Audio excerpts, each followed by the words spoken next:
Hola, les he compartido este ensayo controlado aleatorizado para que lo revisen y se familiaricen un poco con ese tipo de lecturas. Hay algunas razones por las cuales he elegido este ensayo en específico.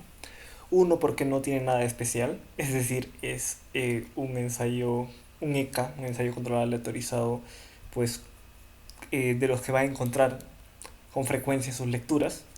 Y eso me parece bueno porque pues siempre vamos a estar leyendo ese tipo de documentos que puede que no sean muy emocionantes, puede que no tengan la riqueza intelectual que un ensayo teórico puede tener, pero en realidad ese tipo de trabajos son los que van a guiar el trabajo aplicado que se hace en el campo de la salud. Entonces tenemos que estar familiarizados con esto. Además, el grupo de estudio EPSIBE tiene como significado de su nombre la frase basada en la evidencia, ¿no? Y justamente lo basado en la evidencia es esto, basado en ensayos controlados aleatorizados.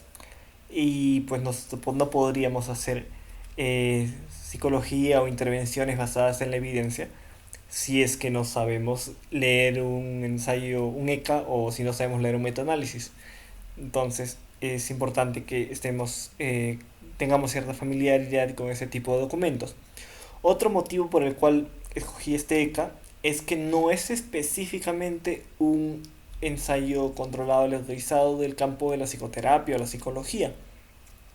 Y esto a mí me parece bueno porque en el mundo real vamos a estar trabajando continuamente con profesionales de distintos grupos ocupacionales. Por lo tanto, quizás cerrarnos en el mundo de psicoterapia y las cosas que se ve allí en la psicoterapia pues sea muy limitante. Antes de revisar en sí este ensayo, quisiera hacer una introducción general a lo que esperaríamos en este tipo de trabajos, ¿sí? De investigaciones. Un ECA, un ensayo controlado aleatorizado, tiene por fin resolver eh, una pregunta empírica, una pregunta práctica, específicamente hablando de una intervención. Esta intervención va a responder a una pregunta que solemos llamar pregunta PICO, P-I-C-O.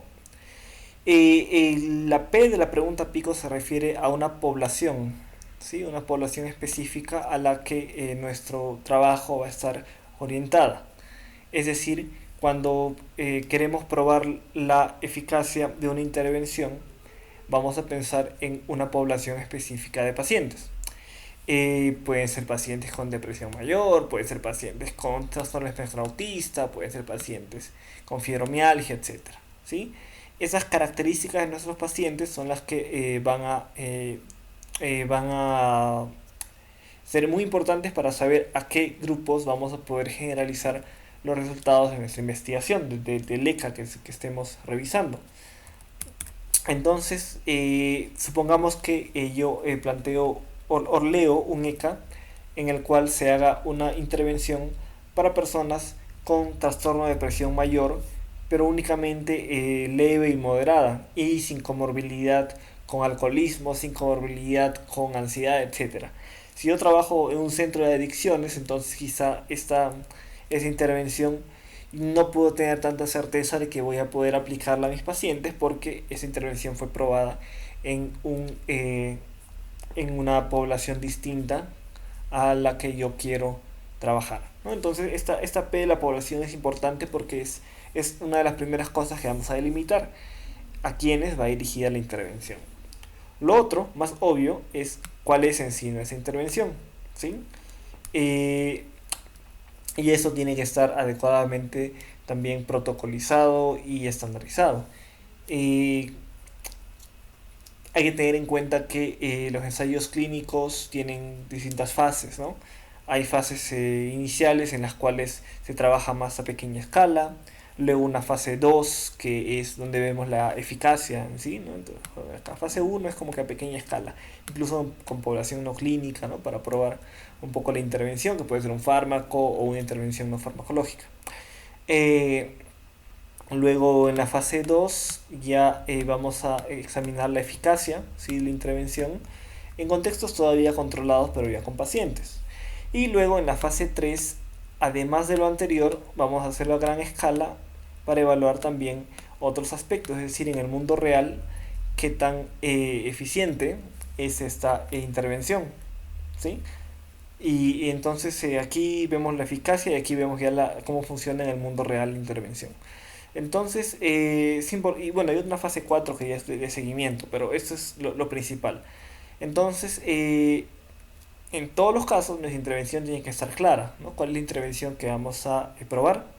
Y por lo tanto es importante ver el protocolo que el ensayo tenga, ¿no? Tiene que tener un protocolo donde se detalle cuál ha sido la intervención. Además de la intervención tenemos la C, que es el controlador o el control, es decir, con qué vamos a comparar esa intervención. Eh, por ejemplo, supongamos que aquí tenemos como intervención que vamos a probar lo que está de moda, ¿no? La terapia, situación y compromiso, la ACT.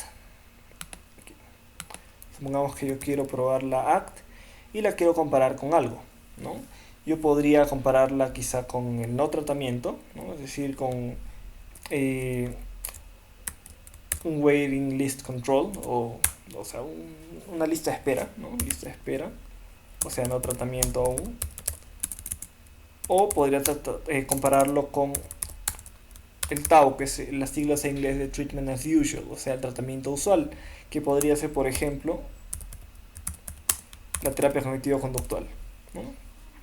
Y es importante esto porque no va a ser lo mismo comparar esa intervención versus la no intervención que esa intervención versus la intervención usual.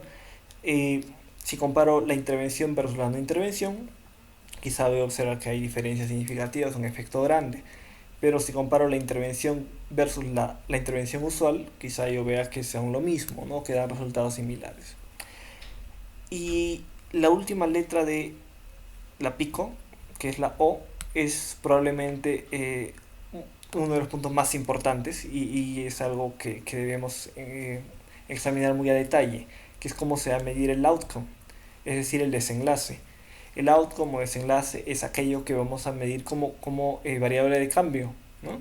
Si yo estoy aplicando esa intervención, supongamos para personas con algún tipo de ansiedad para hablar en público, ¿cómo voy a medir ese outcome? Lo voy a medir con una prueba conductual, ¿no? O sea, con un ensayo conductual, o lo voy a medir con un cuestionario, lo voy a medir con reportes de otras personas, etcétera, ¿no? Entonces, ¿cuál va a ser la forma en que yo voy a medir esto? Ahora, yo puedo tener varias medidas, ¿no? Pero yo tengo que tener claro cuál va a ser mi outcome principal, es decir, la medida que va a ser la que va a guiar toda mi intervención.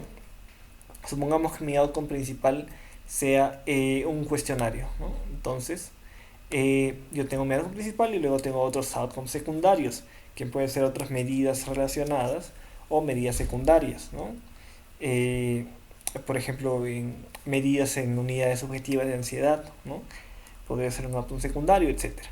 Entonces, esto es en resumen lo que vamos a encontrar en un ECA, en todos los ECAs que revisemos. Y es lo que vamos a ir buscando identificar conforme vayamos revisando el ECA, ¿no? Ahora, la gran pregunta es, ¿cómo es que llegamos a esto, ¿no? Un ECA es un estudio que requiere mucha inversión y por lo tanto, pues, se hace en las universidades, los laboratorios, sobre todo, ¿no? Eh, el ECA implica tener una muestra, ¿sí? Relativamente grande según la potencia estadística y todas las cuestiones que están involucradas. Y luego de tener esa muestra de pacientes, aleatoriamente asignarlos a uno de estos dos grupos, ¿no? Eh, los ECA, sobre todo en el campo de la farmacología, de las medicinas, ¿no? Están corren mucho riesgo de presentar conflictos o potenciales fuentes de sesgo. Si un laboratorio, por ejemplo, financia un ECA para probar el nuevo fármaco que está sacando al mercado o que quiere sacar al mercado, Entonces, evidentemente, el laboratorio va a tener un interés de que ese fármaco tenga resultados positivos, ¿no? Eh, y pues si un ECA presenta mucho sesgo y este ECA luego es utilizado para tomar decisiones de salud pública, entonces corremos el riesgo de que se esté invirtiendo dinero en cosas que quizá no sean, el costo-beneficio no sea tanto, no valga la pena, ¿no? Hay entonces un conjunto de preguntas que nos podemos hacer o de aspectos que podemos evaluar cuando revisamos un ECA, ¿sí? Eso solo para conocimiento, no vamos a profundizar en esto.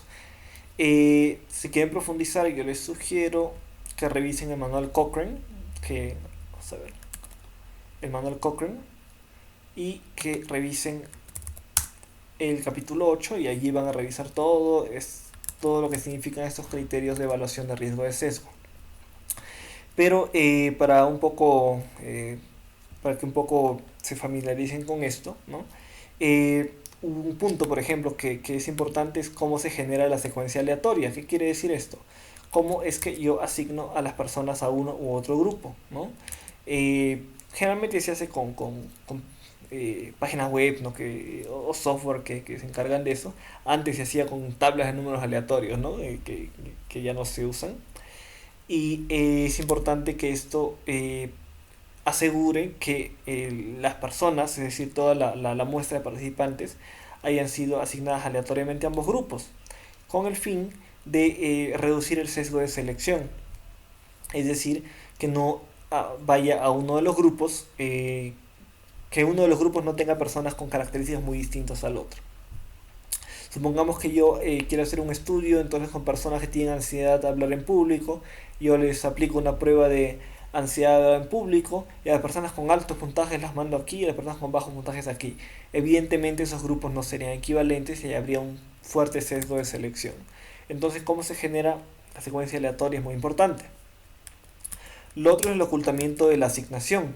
Es decir, cuando se genera esa lista de números aleatorios, esta lista debe permanecer oculta, debe permanecer, eh, no debe ser conocida por las personas que van a aplicar la intervención, las personas que van a recibir intervención.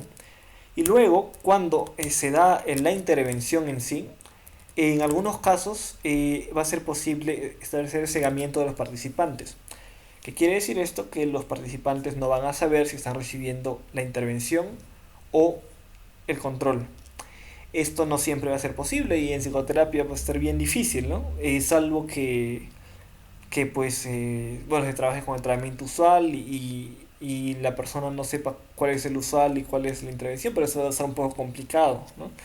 Porque en el consentimiento informado probablemente va a detallarse un poco de esto, ¿no? Entonces, eh, quizá en intervenciones no farmacológicas va a ser un poco difícil. En cambio, en intervenciones farmacológicas está un poco fácil, ¿no? Es un poco más fácil porque podemos dar el fármaco que tenga apariencia muy parecida, apariencia, sabor, todo muy parecido al control y entonces pues nadie sabe, ni el médico ni el paciente sabe qué está recibiendo. Lo otro es el seguimiento del personal, ¿no? Es decir, va relacionado con lo anterior, que no solamente sean los pacientes quienes no sepan cuál es la intervención y cuál es el control, sino también el personal no lo sepa. Otra vez en intervenciones de psicoterapia es imposible esto, porque el profesional va a saber que está aplicando. Si está aplicando TCC, si está aplicando ACT, si está aplicando quizá otra intervención alternativa, ¿no? Entonces esto en psicoterapia va a ser bien difícil. Luego es el seguimiento de los evaluadores de resultado. ¿Qué quiere decir esto? Que cuando yo evalúo este outcome, entonces la persona que evalúa este outcome también debe desconocer a cuál de las dos intervenciones fue asignado al paciente. Es decir, eh, este paciente recibió ACT y luego se evalúa, digamos, su ansiedad con un cuestionario y con otras medidas. Cuando se haga eso, la persona que hace esa evaluación no va a ser la misma, idealmente no va a ser la misma que aplicó la intervención, no van a ser las mismas personas que aplicaron la intervención, sino que van a ser personas que no van a saber de cuál de las dos intervenciones viene el paciente. A eso se refiere cegamiento de los evaluadores de resultado. Y otra potencial fuente de sesgo es cuando los datos de resultado se presentan incompletos. ¿Qué quiere decir esto? Que las personas, cuando son asignadas a ambos grupos, pues no todas van a terminar la intervención. Puede ser que aquí haya habido inicialmente 30 aquí y 30 aquí y terminen aquí 25 y 23. Entonces hay una atrición, una muerte experimental, ¿no? Eh, ¿Cuál es el potencial, la potencial fuente de sesgo allí? Que quizás los datos que tengamos eh, en uno de los grupos sean distintos a los del otro. ¿Qué quiere decir esto? Que las personas que terminaron la intervención en un grupo sean muy distintas a las que terminaron en el otro. Supongamos que aquí hayan iniciado 30 y terminaron 28, aquí iniciaron 30 y terminaron 15, entonces hay obviamente una mayor proporción de personas que desertaron aquí, ¿no? Y puede que no sea comparable, que sea más difícil comparar ambas intervenciones después de que han sido aplicadas. Entonces, esta es otra potencial fuente de sesgo y es cuestión de examinar por qué, si esto ocurre, por qué es que está pasando. Y, y una última potencial fuente de sesgo sería esto de la notificación selectiva de los resultados. Eso ocurre cuando tenemos, digamos, solo reportamos aquellos resultados entre comillas favorables. Por ejemplo, puede ser que yo inicialmente haya planificado muchos análisis, ¿no? Y solamente observo que aquí, en este cuestionario, hay un resultado significativo y en los otros outcomes no hay resultados significativos. Entonces allí, evidentemente, si yo solamente reporto esto, estaría sesgando los resultados porque tendría que reportar todo. Esto de alguna manera se controla con el preregistro, ¿no? O el registro del ECA, ¿sí? Es decir, debemos ver que el ECA haya sido registrado antes de que haya sido aplicado. Es decir, que esté en una base de datos con todo su plan detallado antes de que se haya empezado a recoger los datos. ¿Sí? Es importante entonces eso verlo. Otra, bueno, aquí no aparece explícitamente, pero otro aspecto, como les decía al inicio, es ver también el tema de los conflictos de interés. Si yo veo que esta intervención es una intervención que prueba la efectividad de la homeopatía para determinada condición y veo que tiene resultados significativos, pero que yo veo las afiliaciones y veo que todos los autores vienen de un laboratorio homeopático, entonces voy a ponerme a pensar que quizá hay allí un conflicto de interés que está afectando los resultados. Esto entonces como una intervención, para una introducción a lo que son los secas. Ahora, yendo ya a este trabajo en sí. Ese trabajo, si revisamos vamos a ir paso a paso, viendo el artículo. Bueno, empezamos con el resumen, ¿no? Que debe contener la información relevante. Es que resaltaba algo importante, que es lo que les acabo de decir justamente, que es de dónde proviene el financiamiento de esta investigación y si los autores reportan algún potencial conflicto de interés. Aquí, bueno, dice que fue financiado por el Instituto Nacional de Investigación para la Salud y recibió este financiamiento, ¿no? Esta institución pública, ¿no? Y dicen ellos que no presentan conflicto de interés, ¿no? Ni en cuanto a financiamiento, ¿no? Ni de otro tipo. Y es lo que ellos mencionan. Si vemos su afiliación, las afiliaciones son universidades, ¿no? Hospitales universitarios, etcétera. Entonces, pareciera que no hay al menos evidentemente un conflicto de interés muy evidente, ¿no? Pareciera que no hay. Luego, una cosa importante es que el objetivo del trabajo, es decir, donde se presenta explícitamente cuál es el objetivo del trabajo, siempre aparece en el último párrafo de la introducción, es decir, justo antes de que se hable de los métodos. Y aquí lo que dice los autores es que el objetivo principal fue evaluar la eficacia de esta intervención que están probando sobre el funcionamiento, ¿sí? El funcionamiento sería su outcome, ¿no? En el punto de 3 meses de seguimiento, ¿no? Es decir, es el punto principal de seguimiento que fue a los 3 meses.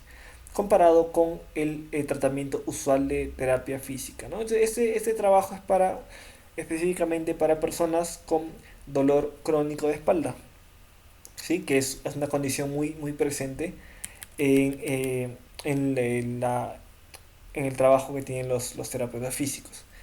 Y es muy prevalente, ¿no? Que hay datos de prevalencia, etcétera, que siempre aparecen en el primer párrafo. En el primer párrafo ustedes siempre van a encontrar datos, ¿no? De estadísticas, ¿no? Que demuestren lo importante que es en términos numéricos y estadísticos esta condición de salud.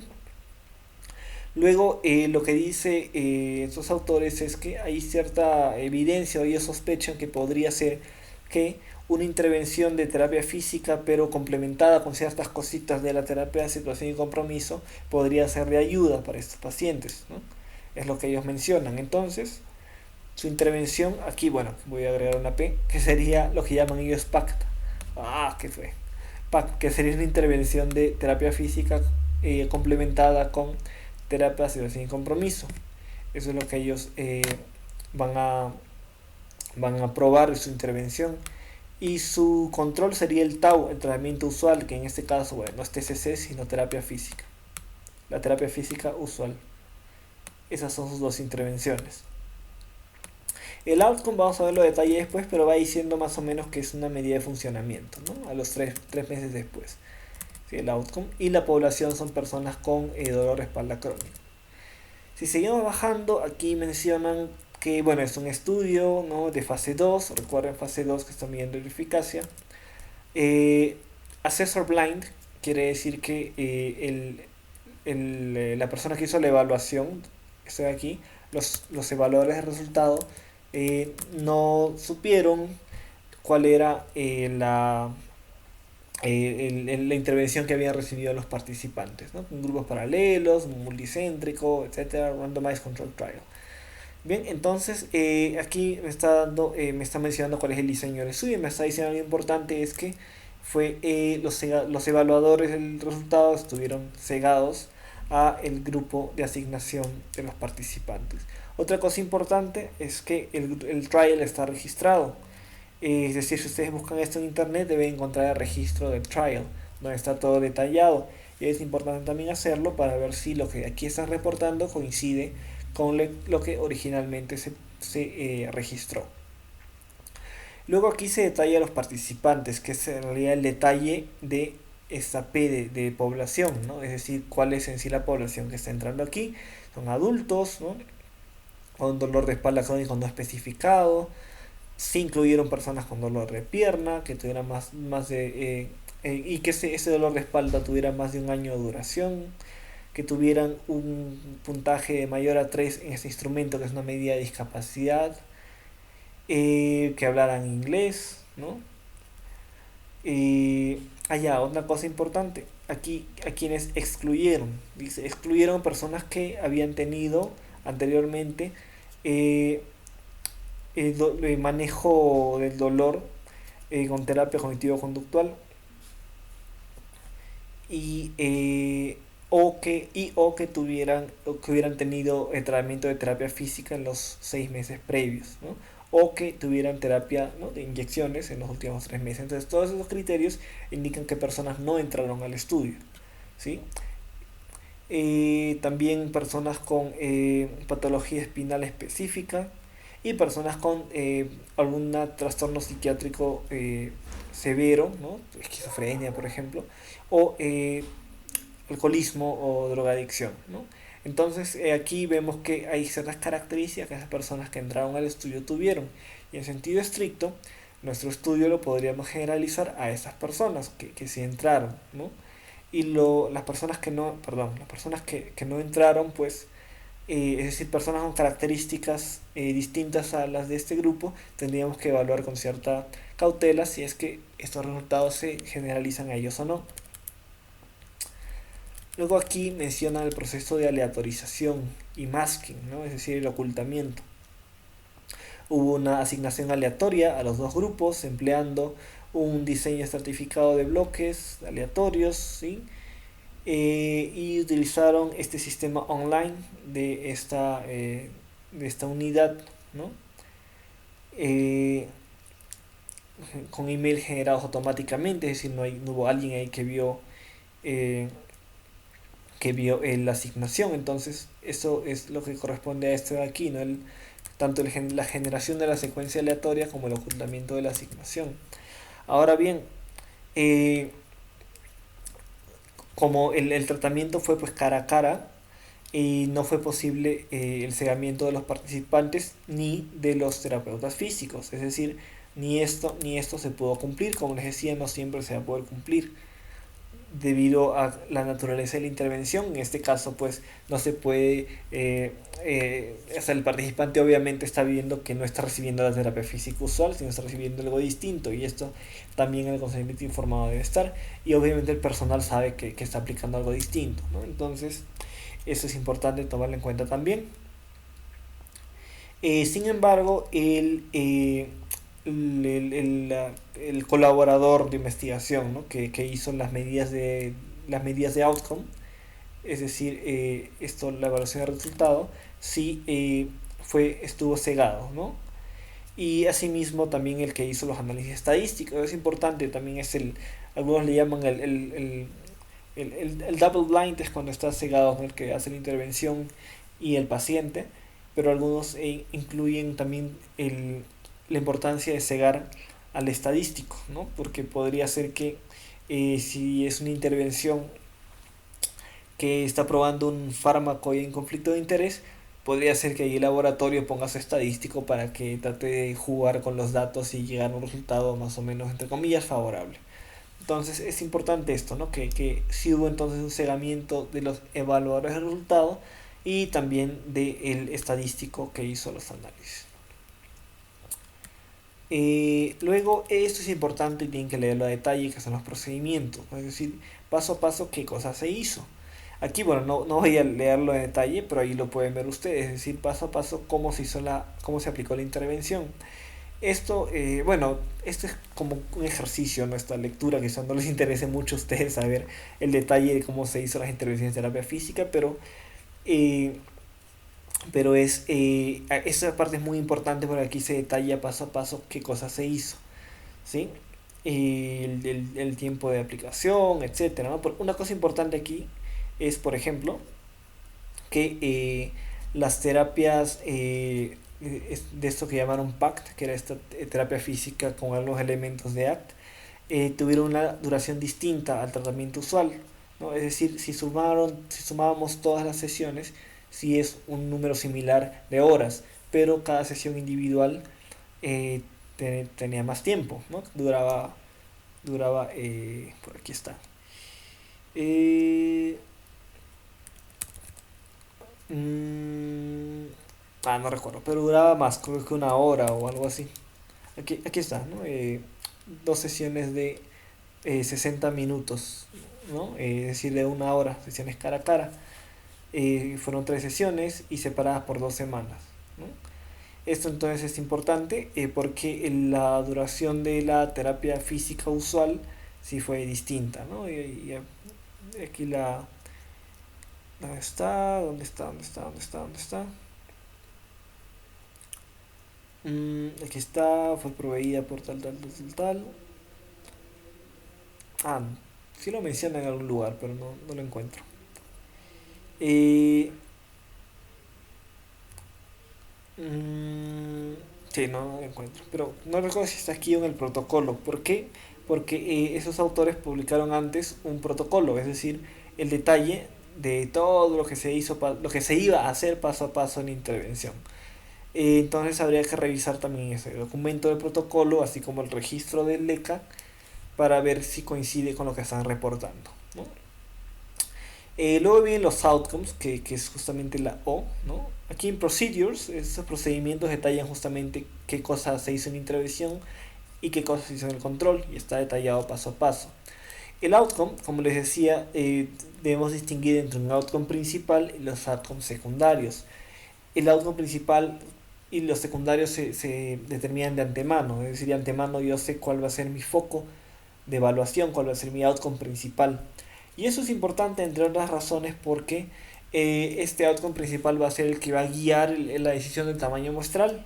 ¿sí? Porque según este outcome principal se va a examinar la potencia estadística y se va a ver cuántas personas se necesitarían para examinar lo que quiero examinar. En este caso, el outcome principal fue el funcionamiento reportado por el paciente luego de 3 meses, ¿no? Es decir, luego de 3 meses de intervención se hizo una evaluación de seguimiento y una de las pruebas que se aplicó fue esta de aquí, el RMDQ, ¿sí? Y entonces esta prueba aplicada 3 meses después de la intervención fue el outcome principal. Luego hubo otros outcomes secundarios, ¿no? El Patient Health Questionnaire 9, que mide depresión, ¿no?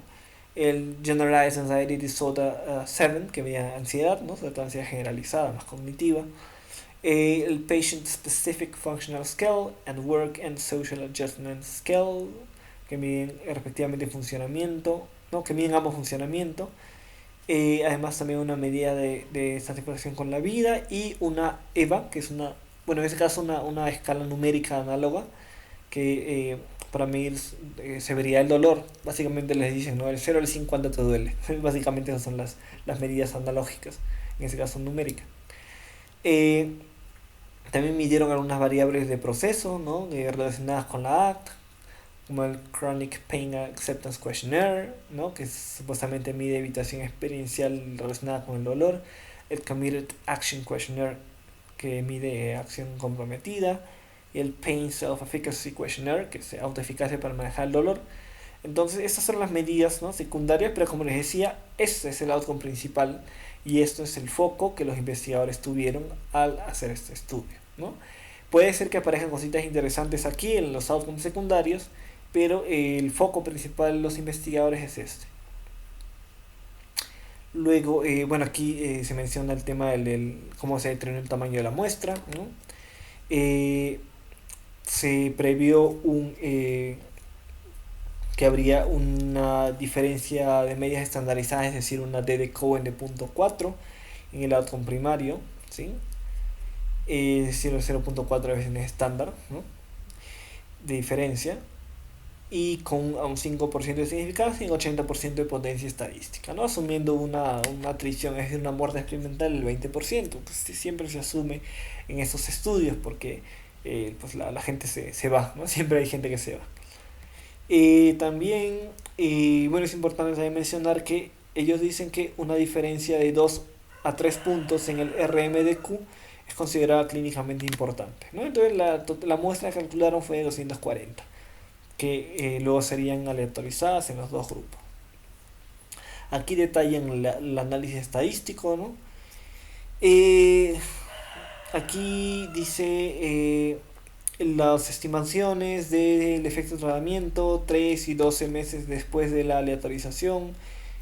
A ver, este mes... Ya, dice que las estimaciones del efecto de tratamiento en las medidas de seguimiento 3 y 12 meses después de la aleatorización se basaron en una diferencia de medias, ¿sí? Ajustada usando un modelo lineal mixto, siguiendo el principio de intención a tratar. Eso es importante, hay varias cosas aquí que hay que examinar, pero vamos a centrarnos en esto del principio de intención a tratar. ¿Qué quiere decir esto? Hay, digamos, dos formas de analizar los datos. Por intención a tratar y por protocolo. Por protocolo sería, pues, siguiendo el protocolo, ¿sí? Solamente evaluar a aquellas personas que recibieron la intervención que debían recibir, descartar a aquellas que no recibieron intervención, etc. Es decir, todo según el plan. Pero se recomienda que un análisis más conservador y más realista, es hacer un análisis por intención a tratar. ¿Qué quiere decir esto? Si un paciente fue asignado al grupo de intervención, pero por error recibió el grupo control, igual se lo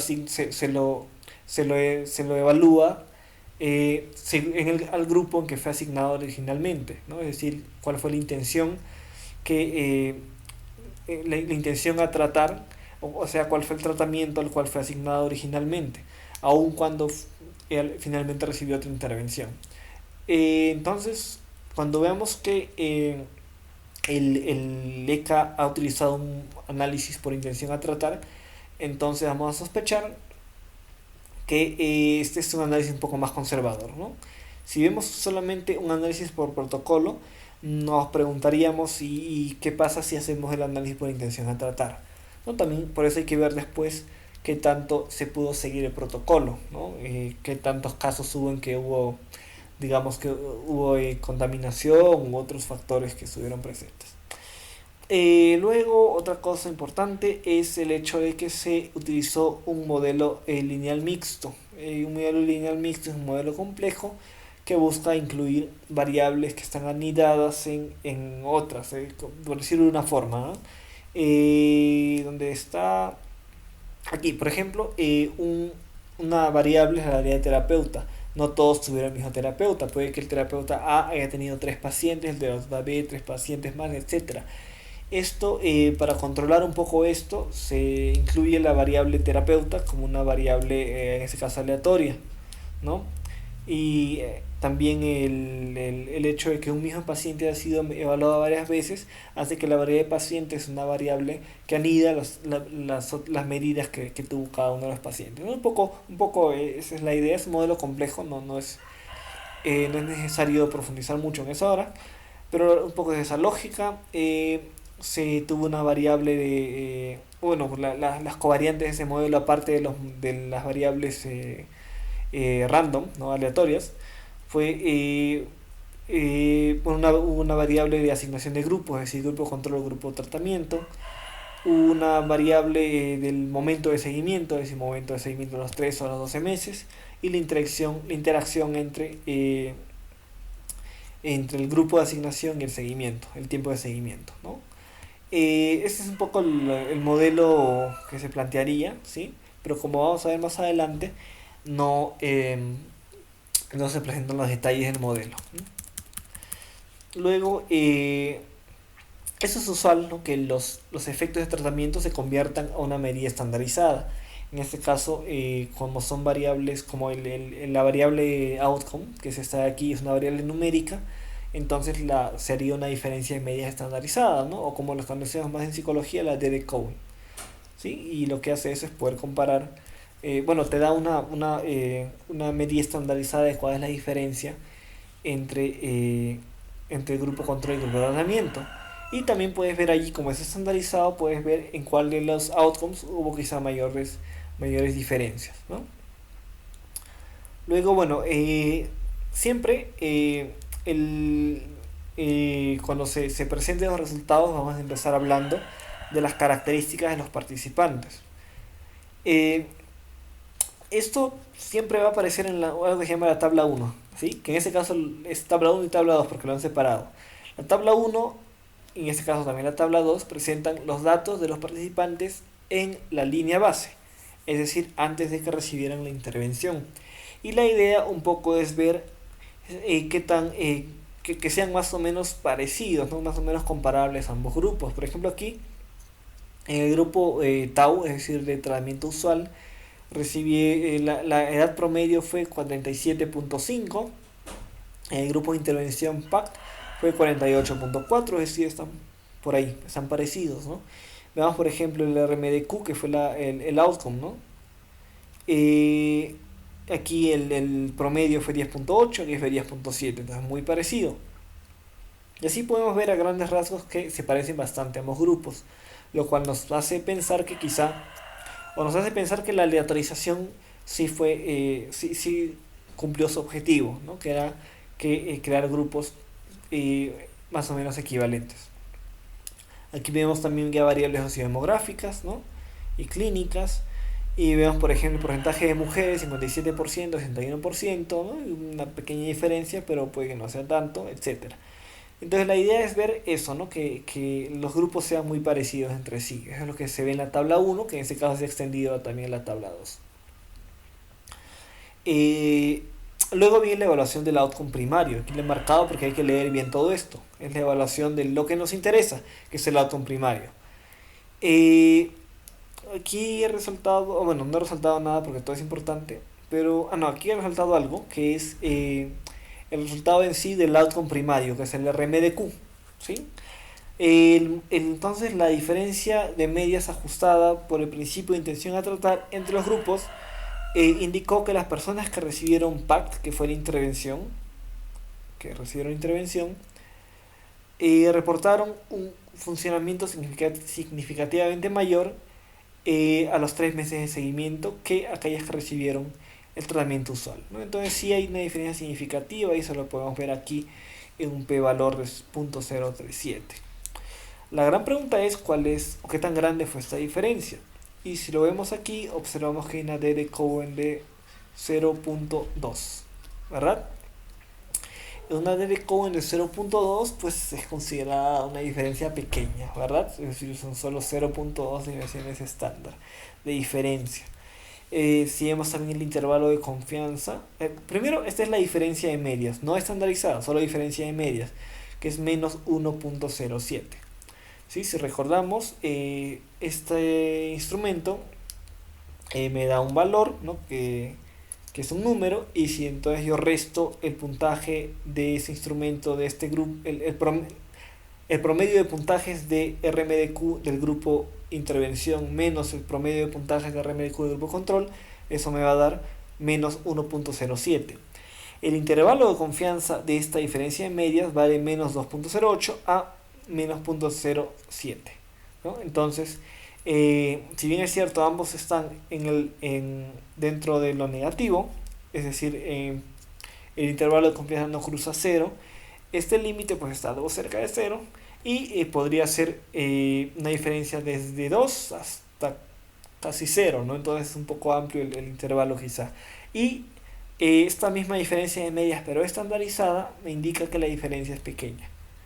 Esto gráficamente lo podemos ver aquí, ¿sí? Disability, que es ese RMDQ, es el primer outcome y es el anaranjado. Y si observamos aquí, este 0 es el valor de no efecto. ¿Qué quiere decir esto? Que este 0 indicaría que no hay diferencia entre ambos grupos, porque obvio, si yo resto esto menos esto y me da 0, significa que ambos son lo mismo, ¿sí? Perdón. Entonces, si este intervalo de confianza cruza 0, significa que yo no podía negar la posibilidad de que la diferencia de media sea 0. Si vemos aquí, el intervalo de confianza no cruza 0, pero está muy, muy cerca de 0. ¿Sí? Que es lo que vimos aquí. Está muy, muy cerca de 0. Y este intervalo de confianza está estandarizado, ¿sí?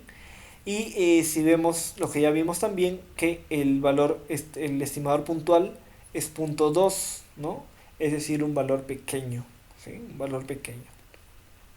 Si vemos los otros outcomes, los outcomes secundarios, los podemos observar aquí gráficamente. Quizá el outcome secundario que más alejado estuvo de 0 fue la credibilidad del tratamiento, es decir, qué tan creíble resultó el tratamiento. Y pues parece que en este caso fue PACT, ¿no? El que fue más creíble.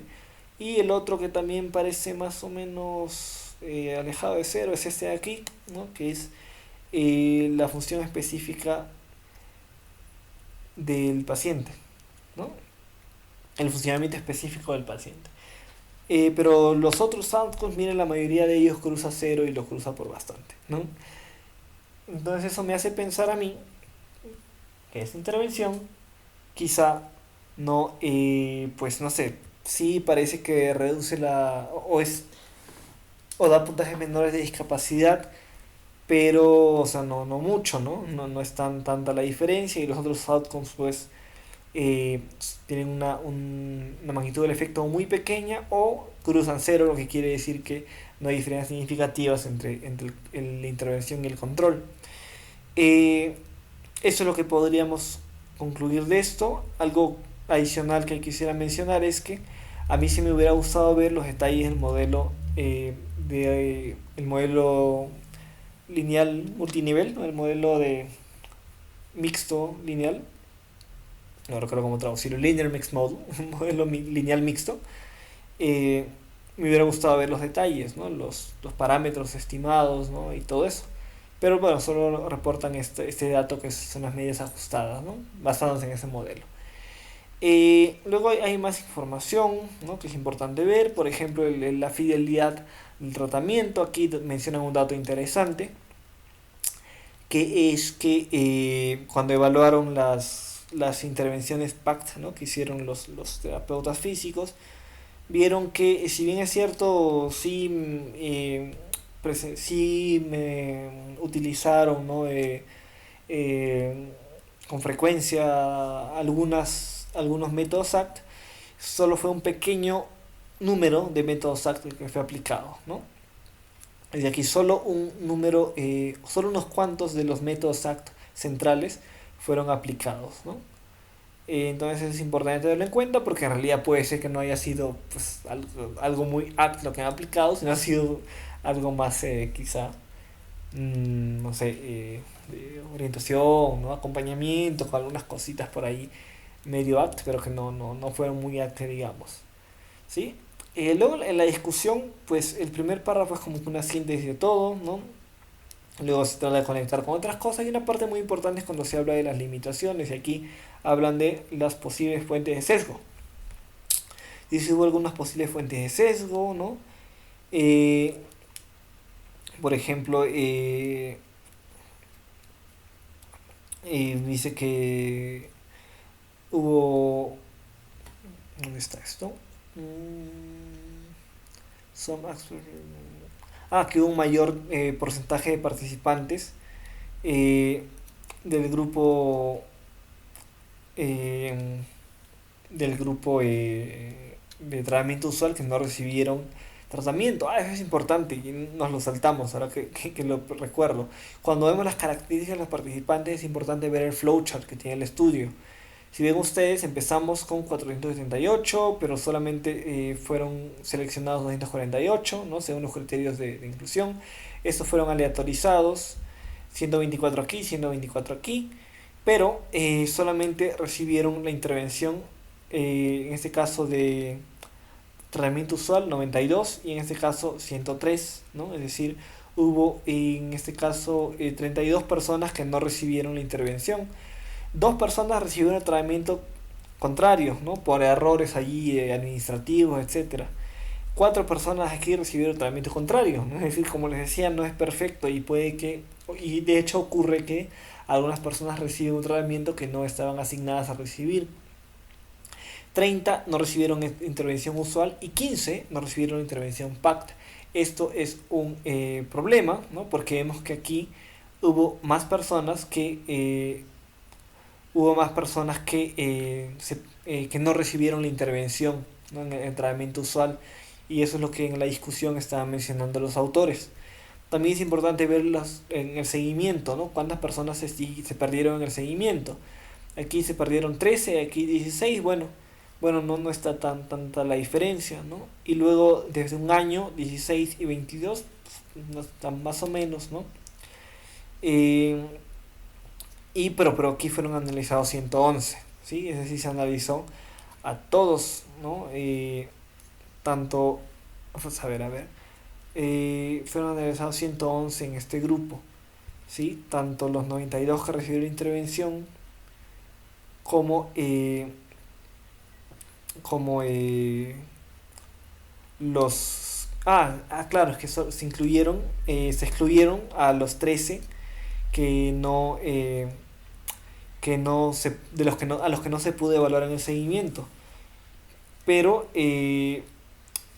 los 111 restantes, tanto los que recibieron la intervención, como los que recibieron otra intervención, como los que no recibieron intervención, todos ellos fueron analizados, porque recuerden, estamos hablando de un análisis que sigue el principio de intención a tratar, entonces todos ellos fueron analizados, ¿no?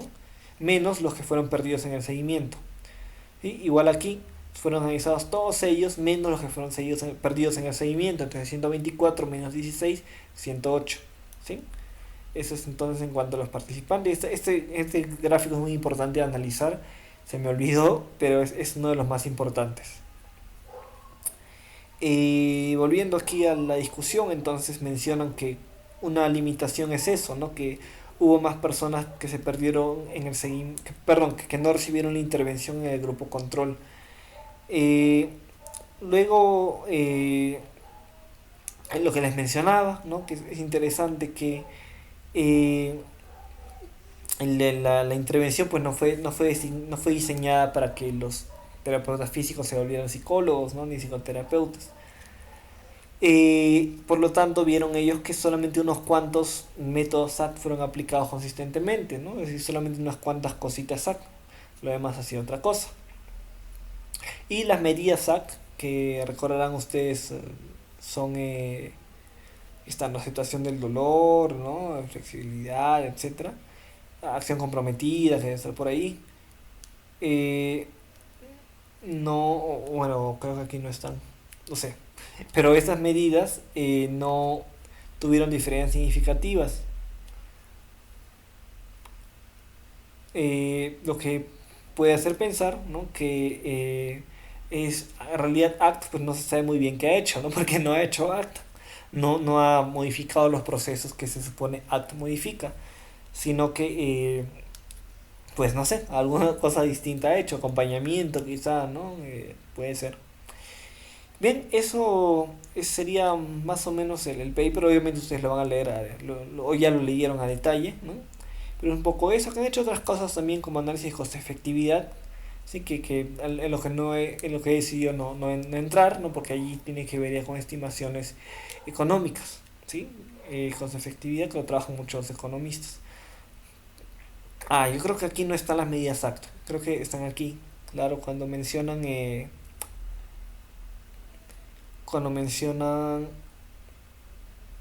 las variedades de procesos, aquí están, ¿no? No hubo diferencias, esto no lo resalté. Pues también un secundario, ¿no? Pero dice, no hubo diferencias entre los grupos para las medidas de dolor, autoeficacia y las medidas de proceso de ACT, ¿no? O sea, todas estas medidas no mostraron diferencias significativas. Ok, bueno, espero que les haya servido de algo este repaso del artículo. Entiendo que ya lo leyeron, pero entiendo también que algunas partes eh, les habrá resultado un poco complicadas, ¿no? Y aburridas. Y la idea es esa, que buena parte de lo que vamos a leer es aburrido. Eh, los secas pueden ser muy áridos, pero es importante. Esto es lo que se llama intervención o salud o intervenciones basadas en la evidencia, ¿no?